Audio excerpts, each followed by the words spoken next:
Welcome back to my channel, baddies. We are starting with a prepped tumbler. I spray painted it half and half, neon pink and blue. I will link the colors in the description. We are going to hand paint leopard spots. I'm going to teach you exactly how to do it, okay? So normally when I first started, I would do my ombres with the epoxy method because I felt like I had more time to ombre the center without it drying. But I realized now that I just wasn't giving Mod Podge a fair try. So normally I tell you guys to apply a very thin coat of Mod Podge, but in this case, we're gonna apply a pretty nice coat, but we're going to make sure that it's even. You don't want any lumps, okay?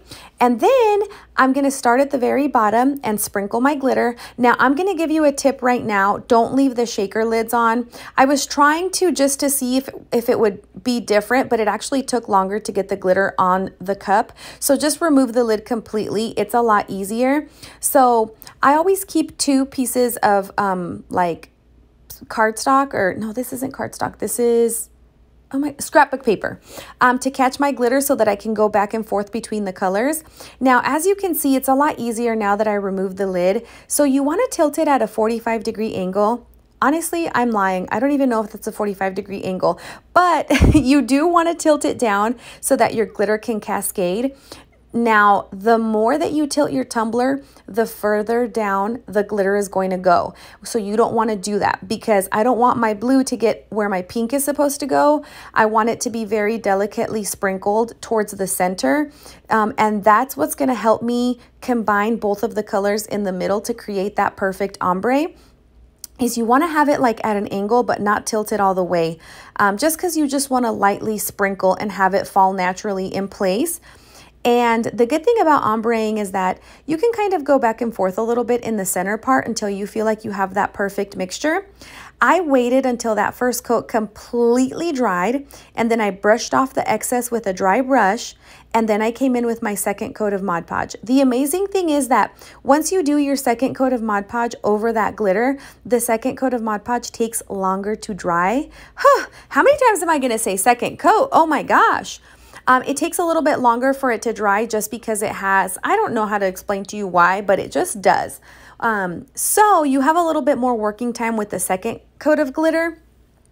And I probably didn't need a second coat, but I just really wanted to perfect that ombre, and I wanted to have like the best possible coverage because these colors are so beautiful and vibrant. So I went ahead and just tilted my tumbler, and as you can see, I sprinkle a little bit heavier at the bottom, but then once I start to get towards the middle, I kind of start to pull away a little bit and let the glitter fall slowly and naturally. And you don't want any harsh lines in the middle, which is why you want to make sure that you're tilting your tumbler. Now, I know I'm over explaining, but I just want to make sure that everybody understands so that you could walk away from this being able to do a good ombre. It took me a really long time to be able to figure out how to do ombres. And my friend Felicia from By Felicia taught me the little trick of tilting my tumbler, and it has just changed my life ever since last year. So tilting your tumbler is key to getting that perfect ombre. I don't recommend trying to ombre while your tumbler is on a turner. You're not going to get that perfect mix in the middle. And so what I'm doing here is I'm kind of just going back and forth with the colors, making sure that they blend perfectly. The cool thing about these two colors, guys, is that they mixed in the middle and they created this like perfect like purple color that just brought everything together. Okay, my little baddie boos. So once you're done with the ombre, you want to set the cup aside for like, I don't know, 30 minutes until the Mod Podge is completely dry.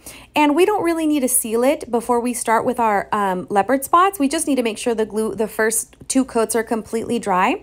So I took a medicine cup and put a little bit of Mod Podge, and then I am going to use a dispersion color from Counterculture. I do like using these more than acrylic paint because they are more concentrated, so you get a prettier color to your glue and you get more of that coverage. Now, it's really important to make sure that you do put color in your glue, okay, you guys? Also, another tip is I like to use makeup brushes to do my leopard spots. I just think it's so much you get like a nicer shape. I could be wrong, but in my personal opinion, I like to buy makeup or eyeshadow brushes from Amazon and use them. It doesn't matter the brand, any eyeshadow brushes will do. Okay, you guys, so if you don't put paint in your glue, that pink glitter is not going to have that bright neon color because it's going to have that blue glitter as a base. So I cannot stress the importance of putting that paint in your glue. That's what's going to give you that vibrancy. Ooh, vibrancy. Oh my gosh, I'm so bougie with my English. So I basically just take my makeup brush and I literally just go around and I dab little shapes. Now, guys, don't be nervous if you've never done leopard spots before, okay? Don't overthink the shape. Just remember that leopard spots are not perfect. They're not all the same, and there's not a particular way they're supposed to all look alike or anything like that. So you can just kind of mess around with it and create little shapes. You don't want them to be too little. You don't want them to be too big. You want them to be like a medium size, only because if you make them too little, you're going to have to do way too many. And I don't usually like how that looks. So I try to just sporadically put a few here and there. Now, I usually do my color that I'm going to do. In this case, I'm going to do 2 color leopard spots. I'm going to do the neon pink on top, and then I'm going to do the blue on the bottom. So the black spots around the center of the spot, we're going to come back and do that last, okay, you guys? But basically, you want to repeat the same process when you're going to do the leopard spots on the pink part. You want to add blue color, or blue acrylic paint, or dispersion color to your Mod Podge, okay, to get that really vibrant blue. And then we're going to let that dry for a little bit before we come back, okay? Now, while that's drying, we're going to use Onyx from Walmart and this beautiful color from Nina's Glitters. I will link them both in the description, and we're going to mix it to get the perfect black. Now, I accidentally wasn't recording when I originally started doing the black part of the leopard spots. Thank goodness I caught that mistake right away and immediately turned the camera on record. So basically what you guys want to do is now we're moving over to a finer brush, a smaller one for detailing, and you just want to take a little bit of that Mod Podge, which I put black dispersion color in. You just want to take it and you want to do your little lines on the outside of the circles or the leopard spots. And guys, there's no rhyme or reason. There's no perfect way to do this. You can make your spots look however you want. And so it's very important to let your other leopard spots fully dry first before you go in to do this step, because if you don't, then that black glitter is going to land on top of that wet glue and it's going to stick. And you don't want that black mixing with your blue leopard spots or your pink leopard spots. So it's just really important before all the steps to make sure you're letting everything dry. But that's the good thing about Mod Podge is it dries fairly quickly. So I'm just going to repeat this process all around the cup, you guys. I am just going to go around with my little eyeshadow brush from Amazon. And like I said, they don't have to be eyeshadow brushes, guys. That's just what works best for me.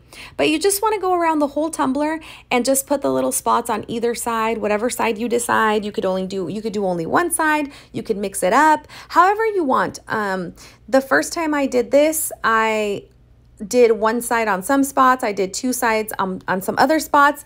And it always looks good no matter what you do, guys. Don't overthink the leopard spots.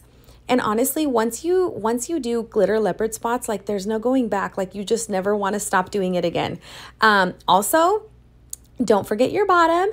I did do some leopard spots on the bottom of the tumbler. I know I don't usually focus on the details of the bottom of the tumbler, but in this case, I just really wanted the leopard spots to be everywhere because I'm obsessed.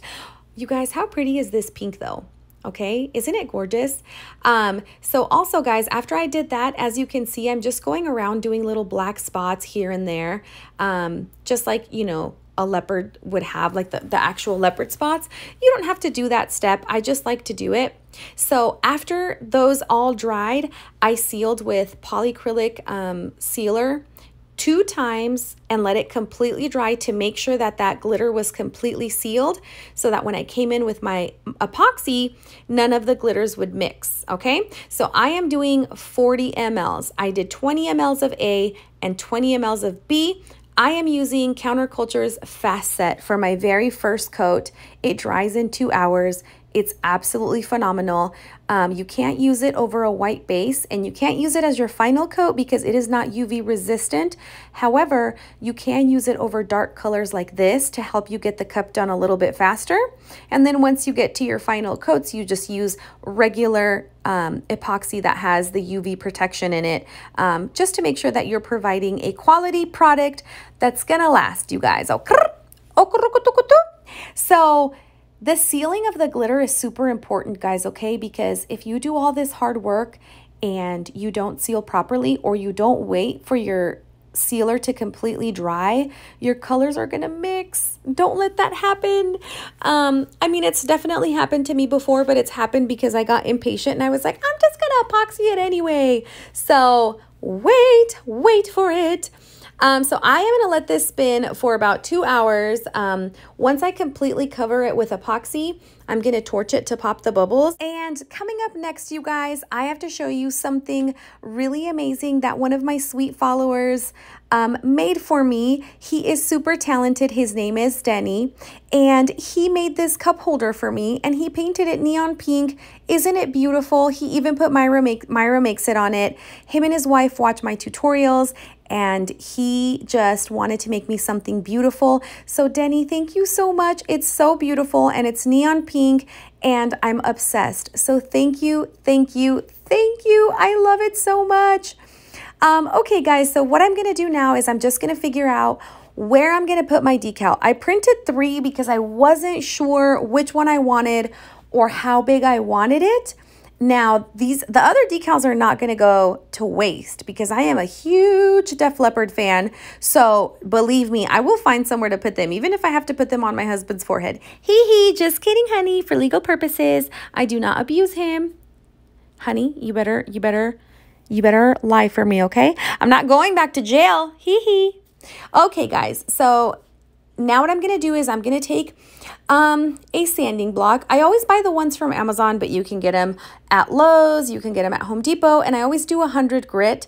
And I'm just going to kind of sand to make sure there's no lumps or pieces of glitter sticking out. There wasn't, but I'm always very anal before I put my decals on that I have a really smooth surface. So then I took a paper towel with 99% alcohol and I wiped it, took all my sausage fingerprints off of it.